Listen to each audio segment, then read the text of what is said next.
ikamets nuen bizitza. Jadanik hausia zinez, nere atxa nuen itza. Asti haien zukoa, pentsatu nuen herria. Ikuspelen mokoa, galdua gauza berria. Negurtu nuen bertsoa, lumamakale. Bonjour et bienvenue dans votre nouveau numéro de Marche au rêve, aujourd'hui aux abords de Caqueta, un grand canyon sinueux, très profond, longtemps craint par les hommes, qui a été exploré pour la première fois en 1909 officiellement, mais qui était déjà très connu des Basques, qui le craignaient puisque c'était pour eux le siège autrefois dans l'Antiquité de tous les esprits, des laminacs et autres dragons.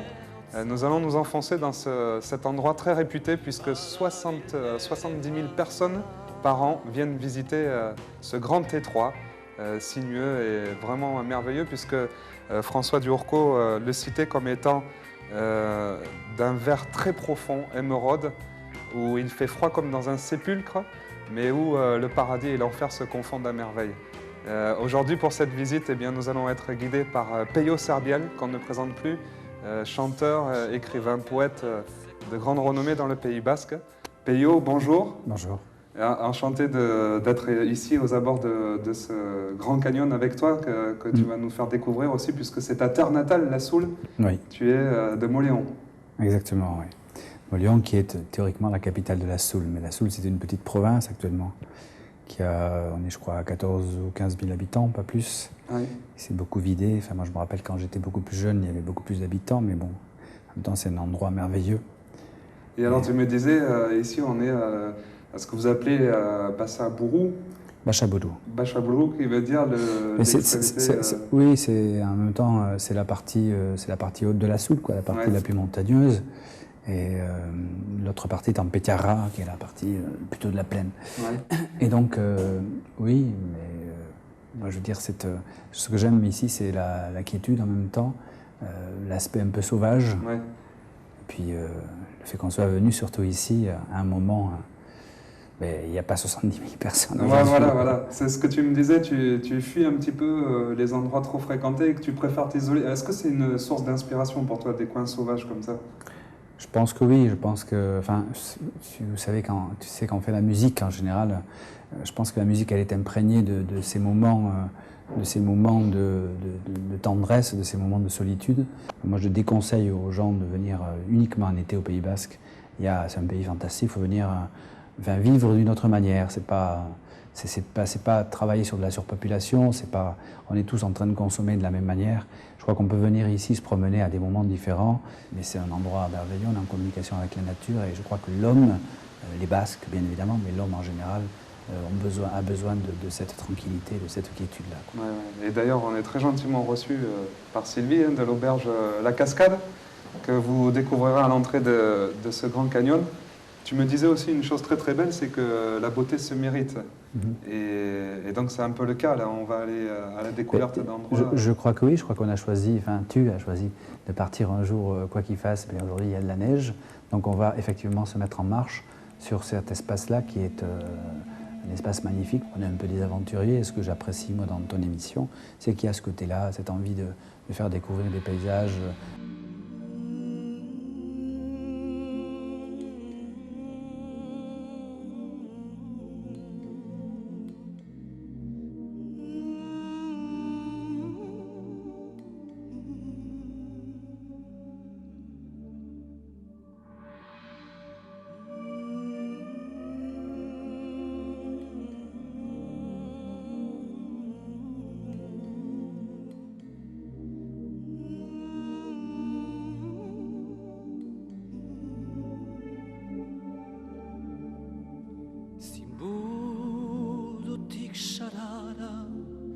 Izatu naiz joana, neure lehena negoko maite baten gana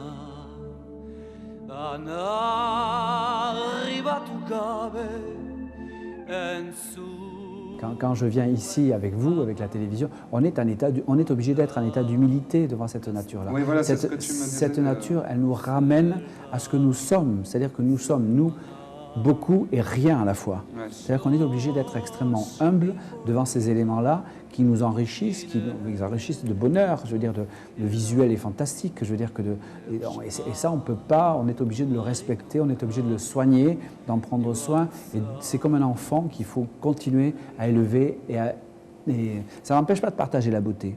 La beauté, ça doit se partager. Mais la beauté, elle nous inspire, je veux dire qu'elle nous inspire un certain nombre d'éléments de contrition. C'est-à-dire qu'on ne peut pas être sauvage. Enfin, moi, je sais que quand je vois des bouteilles jetées partout, tout ça, je trouve ça insupportable. J'ai voyagé dans des tas de pays, tout ça, où il y avait des poubelles dans des endroits. Et je dis même ici, en Pays Basque et dans d'autres lieux, il est important qu'on fasse ce travail de sauvegarde de la nature, quoi, pour donner aux autres des éléments tels qu'on nous les a transmis.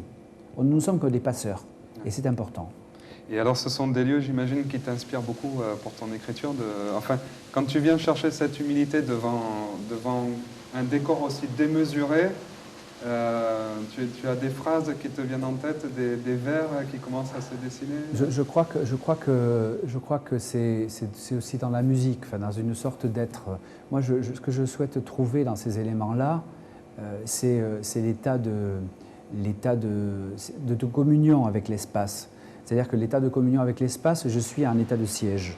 C'est-à-dire que quand je suis en train de travailler par exemple de la musique, un disque ou un texte, là je vais faire des textes pendant 15 jours et je n'ai pas fini encore. Mais je suis en état de siège depuis 2 mois. Ça veut dire que ce thème-là me fait l'amour malgré moi et je suis moi là-dedans miné par le texte qu'il faut que j'arrive à écrire et que je vais écrire à terme parce que je vais être obligé de produire quelque chose.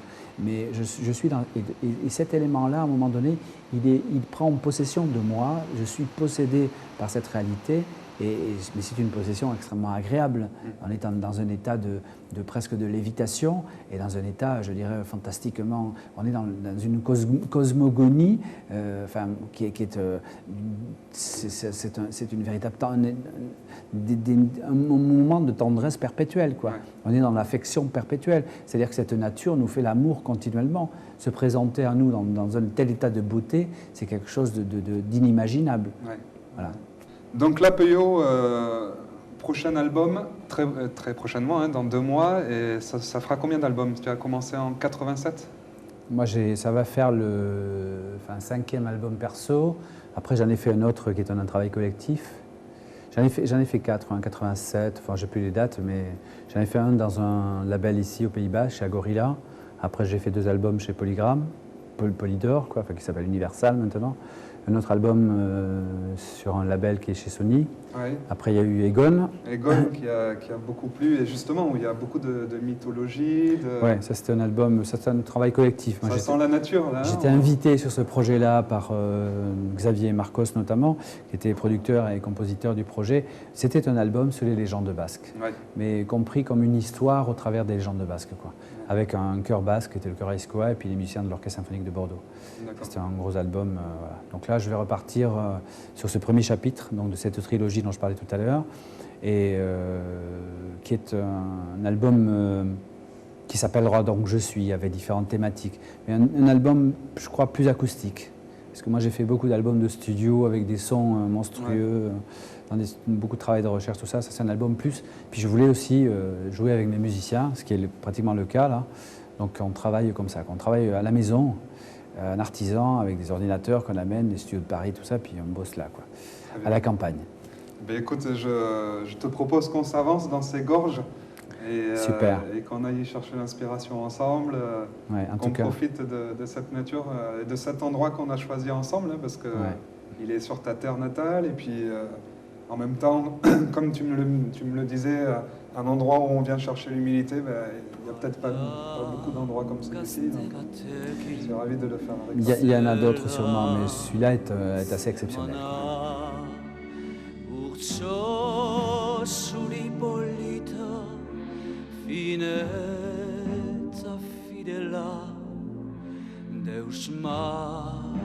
urrikan gabe joan zaizkin gibela. Jende itxabaraki hainitz badiela, nik ez nuen pentsatzen zuela zinela.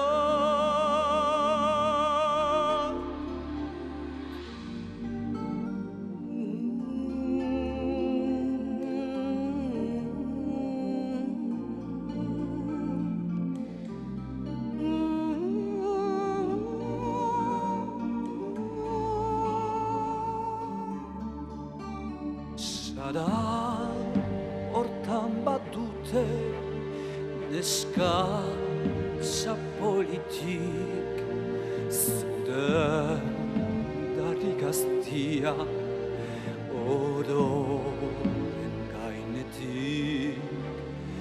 Abandonatu nauzu maitatuz geroztik, ez dut ikusi zu bezarinik. Maitia bizi zaitek gazte eta lorioz, baietza fidelegon itzen manezkeroz.